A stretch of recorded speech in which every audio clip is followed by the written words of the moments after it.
سے یہ ثابت ہے کہ بالکل ابتدائی دور میں جو مکی دور ہے، بالکل اس کا ابتدائی زمانہ، سورہ نون کے آخر میں جو مذکور ہے کہ یہ کوشش کی گئی تھی کہ کچھ ایسے لوگوں کے ذریعے سے کہ جن کی قوت ارادی ان کی نگاہوں میں بہت مرتکز ہو جاتی ہے، یہ عملیات میں ایک خاص معاملہ یہ بھی ہوا کرتا تھا، اور اب بھی شاید کچھ لوگ یہ پریکٹس کرتے ہیں کہ اگر باقاعدہ ریاضت کر کے اپنی نگاہوں میں ایک خاص قسم کی تاثیر پیدا کر لی جائے، بلکہ مولانا امین احسن اصلاحی صاحب نے اس کا تذکرہ کیا تھا ایک مرتبہ جب زمانہ طالب علمی میں نے 2 تربیت گاہیں منعقد کی تھی، اور اس میں درس قرآن مولانا اصلاحی صاحب نے دیا تھا کہ آج کل بھی بعض لوگ یہ کرتے ہیں کہ رات کے پچھلے پہر اٹھ کر نہا دھو کر سفید براق کپڑے پہن کر پھر بیٹھتے ہیں اور کسی بالکل سفید کاغذ پر ایک چھوٹا سا نقطہ لگاتے ہیں اور پھر نگاہوں کو اس پر جمانے اور مرتکز کرنے کی مشق کرتے ہیں۔ کتنی دیر تک پلک جھپکے بغیر آپ اس نقطے کو دیکھ سکتے ہیں۔ اگر یہ مشق کی جائے، یہ ایکسرسائز کی جائے، یہ ریاضت کی جائے تو آنکھوں میں ایک ایسی چمک پیدا ہو جاتی ہے کہ اگر گھور کر کسی کو دیکھا جائے تو اس کی قوت ارادی کو آپ مزمحل کر سکتے ہیں، وہ ایک دم دبا ہوا محسوس کرے گا اور آپ کا غلبہ اس کے اوپر ہو جائے گا نفسیاتی اعتبار سے۔ اسی طریقے کا کوئی عمل تھا جو نبی اکرم صلی اللہ علیہ وسلم پر بھی آزمایا گیا تھا۔ لَيَزْلَقُونَكَ یہ آیا ہے سورہ نون کے آخر میں، بِأَبْصَارِهِمْ لَمَّا سَمِعُوا الذِّكْرَ، یہ لوگ چاہتے ہیں کہ اپنی نگاہوں کے ذریعے سے آپ کو پھسلا دیں، آپ کے قدم ڈگمگا دیں، آپ کی قوت ارادی کو کچل دیں۔ لَمَّا سَمِعُوا الذِّكْرَ وَيَقُولُونَ إِنَّهُ لَمَجْنُونٌ، جس وقت یہ سورہ نون کے آغاز میں بھی آیا ہے تذکرہ کہ حضور کو کہا گیا کہ آپ کو جنون کا کوئی عارضہ ہو گیا ہے یا آپ پر کوئی آسیب آ گیا ہے، اور آخری آیت بھی جو ہے وہ آخری حصے میں پھر اسی کا یاد ہے، وَإِنَّهُمْ لَيُزْلِقُونَكَ بِأَبْصَارِهِمْ لَمَّا سَمِعُوا الذِّكْرَ وَيَقُولُونَ إِنَّهُ لَمَجْنُونٌ وَمِن شَرِّ حَاسِدٍ إِذَا حَسَدَ، اور حسد کرنے والے کے حسد سے جبکہ وہ حسد کرے۔ اب حسد کے ساتھ ہی نوٹ کر لیجئے، اگرچہ یہاں تو مذکور نہیں ہے، یہ نظر کا لگ جانا، عین العین حق، بعض روایات میں آیا حضور نے فرمایا اس کے اندر اثر ہے۔ انسان کسی حاسدانہ نگاہ کے ساتھ کسی پر نگاہ ڈالتا ہے، اس میں ایک زہر ہے، یہ نگاہیں مسموم ہیں، اس میں زہر ہے موجود، سمی اثرات ہیں اور اس کے اثرات میں تو پڑتے ہیں۔ اور یہ جیسا کہ میں عرض کر رہا تھا کہ جدید دور میں جادو کے لیے بھی مثلاً حضور کے بالوں کی ضرورت پڑی، اور یہ جینیٹکس کے حوالے سے اور جینز کے حوالے سے بات آج سمجھ میں آ جائے گی، اس لیے کہ جن ارواح خبیثہ کے ذریعے سے آپ کو کام لینا ہے وہ جادو تو وہاں پڑا ہوا ہے اس کنویں کے اندر، وہ جو بھی تاثرات ہیں انہیں تلاش کرنا ہے، ان اثرات کو اس شخص معین کو، جس شخص معین پر جادو کرنا مقصود ہے، اور اس کے وجود کا کوئی جز جس کے کہ وہی جینز ہوں گے کہ جو ان کے اپنے وجود کے ہیں، ان کے حوالے سے گویا کہ یہ ایک راستہ ہے، یہ اس کی آئیڈینٹیفیکیشن کا ایک ذریعہ ہے۔ اسی اعتبار سے یہ حسد یا یہ نگاہ کا لگ جانا، میں سمجھتا ہوں کہ آج کی فزکس اگر تھوڑی سی بھی آپ پڑھیں تو ریڈیشنز نگاہ پار ہو جاتی ہے انسان کے، ایسی بھی تو ریز ہے نا، ایکس ریز کیا ہے آپ کے وجود میں سے گزر جاتی ہے، یہ ultraviolet infrared rays, یہ تمام کی تمام ایکس ریز یہ کیا ہے،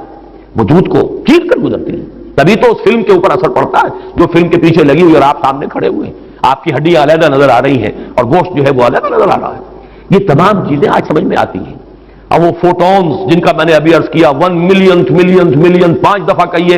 30 صفریں لگائیے ایک پر تو 1 ملی میٹر کا اتناواں حصہ جو ہے وہ ایک فوٹون ہے، یہ تو وجود کے اندر سرایت کر کے کہیں سے کہیں نکل جانے والی چیزیں۔ ان ریڈیشنز کے حوالے سے ایٹمک ایکسپلوژن جو ہے اس کی ریڈیشن ہے جو آپ کو معلوم ہے کہ جو ذرا ذرا سے حادثے ہو رہے ہیں، چرنوبل میں ہوا ہے، کہیں ہو گیا تھا بھوپال میں، اور اس کی پھر ریڈیشنز کے کیا کیا اثرات ہوئے، وہ شے نظر تو نہیں آتی، غیر مرئی چیزیں۔ آج کی دنیا میں جب آپ ESP کو مان رہے ہیں، ایکسٹرا سینسری پرسیپشن، نہ آپ کے کانوں کے ذریعے سے آپ کو پرسیپشن حاصل ہوئی ہے، نہ آنکھوں کے ذریعے سے، آپ کے سینس آرگنز انوالوڈ ہی نہیں ہے، but you are having perception, extra sensory perception. اسی طریقے سے ٹیلی پیتھی ہو رہی ہے، ایک بات آپ اپنے دل کے اندر، اپنے ذہن کے اندر جماتے ہیں، مرتکز کرتے ہیں، اور جس شخص کے ساتھ آپ چاہتے ہیں رابطہ، اس پر کچھ بات کو منتقل کر دیتے ہیں، یہ سب کچھ کیا ہے؟ اس کے بعد تو اس دور میں بھی اگر کوئی لوگ بات کریں من شر حاسد اذا حسد، اور عقد کے ساتھ اس کو جوڑا گیا ہے، ومن شر النفاثات فی العقد ومن شر حاسد اذا حسد، لیکن محض ردیف یا قافیہ یا فواصل کی رعایت سے قرآن میں کچھ نہیں ہے، وہ اس کا ایک فیکٹر، اس کا ایک عامل ہو سکتا ہے، لیکن محض اس کی بنا پر نہیں مانا جائے گا، تو اس میں یقیناً کوئی اور حکمت ہے، اور وہ حکمت تقسیم کی گئی ہے ہمارے مفسرین نے تو اس کو یوں بیان کیا ہے کہ ایک حسد وہ ہے کہ جو دل میں پیدا تو ہے، آدمی کے اندر ہے، لیکن یہ کہ وہ اس کو یعنی اس کو باقاعدہ کوئی ایک ہمت کے ساتھ اور اپنے ایک عزم کے ساتھ، ارادے کے ساتھ بروئے کار نہیں لا رہا، تو اس حسد کے اثرات نہیں ہوں گے، اس سے پناہ مانگنے کی ضرورت نہیں ہے۔ میں اس کو اس انداز میں تو میرا ذہن سے قبول نہیں کرتا، اس لیے کہ حسد اگر پوٹینشلی ہے اندر تو اس کے اثرات ہوں گے، وہ ریڈیشن تو ہوگی، چاہے اس کا ارادہ ہو چاہے نہ ہو، وہ کیفیات جو ہے وہ اس کے سانس سے، اس کی آنکھ سے، اس کے وجود سے، وہ اندر اگر زہر گھل گیا ہے تو اس کے وجود سے نکلنے والی ساری شعاعیں جو ہیں ان کے اندر وہ اثر موجود ہوگا، وہ مسموم ہوں گی، زہر ان میں ملا ہوا ہوگا، اس کے اثرات ہوں گے۔ البتہ یہ کہ اس کے دو درجے ہم قائم کر سکتے ہیں، اور وہ یہ کہ ایک ہے غیر شعوری حسد، ابھی آپ کو اندازہ نہیں، اندر ہی اندر کھچڑی پک رہی ہے، وہ اور بات ہے، لیکن جب یہ اس درجے کو پہنچ جائے کہ شعور کی سطح پر آ جائے، آپ کسی کی برائی چاہنے لگیں بالفعل، آپ چاہیں کہ اس کے اندر اگر یہ فضیلت کی بات ہے تو یہ سلب ہو جائے، اس کو پاس اگر یہ نعمت ہے تو یہ نعمت اس سے چھن جائے، مجھے مل جائے، یہی ہے اصل میں جس کو غبطہ اور حسد کا فرق کہا جاتا ہے۔ اور ایک جگہ پر حضور نے ایک حدیث میں لفظ حسد استعمال کیا ہے، لیکن مراد اس سے غبطہ ہے۔ لا حسد الا فی اثنین، کوئی حسد نہیں کیا جانا چاہیے سوائے دو اشخاص سے، ایک وہ جسے اللہ نے علم دیا ہے اور وہ علم پھیلا رہا ہے تو اس سے بھی اگر حسد پیدا ہو جائے تو کوئی بری بات نہیں، کوئی اچھی بات ہی ہے، اور ایک یہ کہ کسی کو اگر دولت دی ہے وہ دولت پھیلا رہا ہے اور عام کر رہا ہے، لوگوں کو اس کے خلق کے لیے خرچ کر رہا ہے تو اس سے بھی حسد۔ لیکن یہاں حسد غبطہ کے معنی میں، غبطہ یہ ہے کہ کسی میں کوئی خیر آپ کو نظر آئے تو آپ اللہ سے دعا کریں پروردگار مجھے بھی یہ خیر عطا کر دے، یہ غبطہ ہے۔ اور حسد یہ ہے کہ اس سے یہ شے چھن جائے، یہ ہے در حقیقت کہ جو بری شے ہے کہ کسی نعمت کا کسی دوسرے شخص سے سلب ہو جانا، اس کی خواہش جب پیدا ہو جائے اور جب یہ شعوری سطح پر آ جائے، یعنی ایک ہے اس کا ایک وہ جو جس سے کہ ابھی اتنی اس کی انٹینسٹی نہیں ہے کہ اس سے وہ ریڈیشن ہو،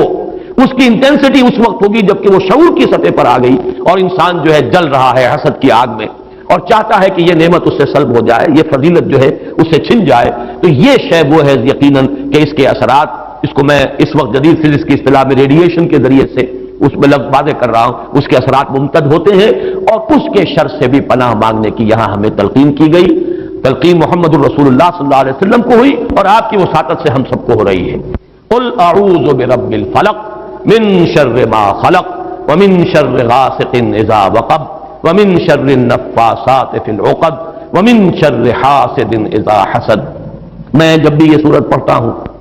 تو اگرچہ یہ کہیں مجھے یعنی کوئی معصور تو یہ شے نہیں ملی ہے، لیکن اس کے فوراً بعد بالکل کسی تصنع کے بغیر میرے یہ الفاظ بھی زبان پر آ جاتے ہیں،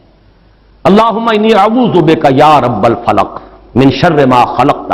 ومن شر غاسق اذا وقب ومن شر النفاثات فی العقد ومن شر حاسد اذا حسد۔ اسی طرح قل اعوذ برب الناس ملک الناس، تو وہاں بھی اللہم انی اعوذ بک یا ربی و رب الناس و یا الہی و الہ الناس و یا ملکی و ملک الناس۔ تو اس طریقے سے گویا کہ اس لفظ قل کیونکہ یہ فعل امر ہے، حکم ہے، تو اس پر ہم اگر فوری طور پر اس کی تعمیل کیا کریں تو یہ اگرچہ معصور نہیں ہے، میں صرف اپنے ذوق کی بات کہہ رہا ہوں، اور بہرحال اس میں کوئی شے ممنوع نہیں ہے، دعا تو ہم مانگ سکتے ہیں، تو دعا ہی کی شکل ہے، تو جو الفاظ ہمیں اللہ نے تلقین کیے ہوں انہی کے حوالے سے ہم وہ دعا مانگے، تعبس کریں۔ قل اعوذ بک، قل کو چھوڑ دیجئے، اعوذ بک اللہم انی اعوذ بک یا رب الفلق من شر ما خلقتا، اب یہ خلقہ کی بجائے مخاطب کیونکہ ہم کر رہے ہیں اللہ کو، من شر ما خلقتا، آگے کیونکہ تو الفاظ رہیں گے ان میں کوئی تبدیلی کی ضرورت نہیں ہے۔ مولانا محمد قاسم نانوتوی دیوبند کے مؤسسین میں سے، مولانا رشید احمد گنگوہی اور مولانا محمد قاسم نانوتوی رحمہم اللہ، یہ دو ہیں اصل میں یہ دارالعلوم دیوبند کے مؤسس، اس کی ابتدا کرنے والے، ان کے شاگرد شیخ الہند، ان کے شاگرد علامہ شبیر احمد عثمانی، تو انہوں نے یہی الفاظ لکھے کہ استاذ الاستاذ نے جو بات لکھی ہے وہ میں بیان کر رہا ہوں۔ ویسے یہ کہ مولانا عبدالعزیز شاہ عبدالعزیز رحمۃ اللہ علیہ نے بھی اس پر کوئی کتاب لکھی ہے، وہ بہرحال میری نظر سے نہیں گزری، وہ تمثیل اب میں بیان کر رہا ہوں، بڑی پیاری تمثیل ہے۔ انہوں نے تمثیل یہ دی ہے کہ اگر کوئی باغبان یا کوئی اور کھیتی کرنے والا جو ایک پودا لگاتا ہے، کوئی فصل ہے اس کا کوئی ایک جو ہے بیج یا دانہ پھوٹا ہے، اب یہ جو پودا ہے باغبان یہ چاہتا ہے یہ پروان چڑھے، پھلے پھولے، اسے کوئی گدن نہ پہنچے، کوئی نقصان نہ ہو، اس کی حفاظت کا بندوبست کرے گا تاکہ جس کام کے لیے یہ پودا لگایا وہ مقصد حاصل ہو۔ پودا تو مقصود نہیں ہے، مقصود تو اگر آم کا پودا ہے تو آم کا پھل اسے حاصل کرنا مقصود ہے۔ تو 4 قسم کی اس کے اوپر آفات آ سکتی ہیں۔ پہلی آفت مثلاً حیوانات، جو سبزی خور حیوان ہے وہ اسے کھا نہ جائے، لہذا کوئی جالا آپ اس کے گرد جالی لگاتے ہیں، کوئی باڑ لگاتے ہیں، اس سے بچاتے ہیں، اور یہ جو جانور آ کر کھائے گا، بکری فرض کیجیے کھا جاتی ہے آ کر، تو یہ کوئی اس کی نیت آپ کو ضرر پہنچانے کی نہیں ہے، یہ اس کی طبعی ایک خاصیت ہے، یہ تو اس کی جبلت ہے، یہ اس کی طبیعت ہے، اس کا تقاضا ہے، آپ سے کوئی دشمنی نہیں ہے اس سے، بلکہ یہ کہ در حقیقت اس کی اپنی طبیعت کا ایک تقاضا ہے۔ چنانچہ وہ شعر بھی انہوں نے کوٹ کیا ہے، نیش اقرب ناز پے کی نسل اقتضائے طبیعت اشی نسل، بچھو جو ڈنک مارتا ہے تو یہ آپ سے کوئی دشمنی اسے نہیں ہے، یہ اس کی طبیعت کا، اس کی جو بھی جبلت ہے اس کا تقاضا ہے۔ سانپ کے بارے میں بھی آپ کو معلوم ہے کہ عام طور پر اگر اس کو آپ کوئی نقصان نہ پہنچائیں، پاؤں پڑتا ہے سانپ پر تو وہ ڈنک مارتا ہے اور ڈستا ہے، ورنہ عام طور پر وہ حملہ نہیں کرتا، یہ اس کے دفاع کا ایک جز ہے، اس کی خلقت کا ایک جز ہے۔ ایک خطرہ تو یہاں سے آیا، آپ نے باڑ لگا دی، آج کل جو ہے جالی لگا دی جاتی ہے لوہے کی۔ دوسرا یہ کہ اس پودے کو نشو و نما کے لیے جو چیزیں ضروری ہیں اس کی کوئی روک ہو جائے، مثلا اسے دھوپ چاہیے، کوئی ایسی چیز آڑے آ جائے کہ دھوپ کی تمازت اس تک پہنچے ہی نہ، کوئی شے ایسی شاید کہ اس کے اوپر کیے رہے، یا پانی اسے چاہیے، پانی کے سوتے خشک ہو جائیں، یہ دوسری آفت ہے، پودا مرجھا جائے گا، کملا جائے گا، ختم ہو جائے گا۔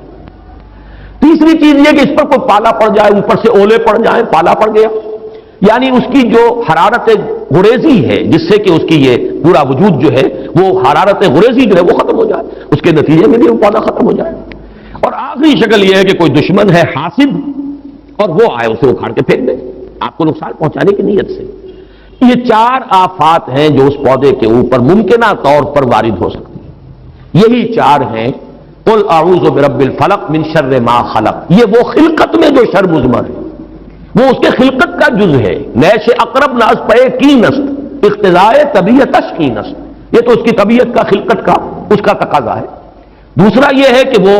سورج ڈوب گیا، غروب ہو گیا، یا جیسے میں نے کہا تھا حیات معنوی یا حیات مادی کے لیے جو اسباب ضروری ہیں ان میں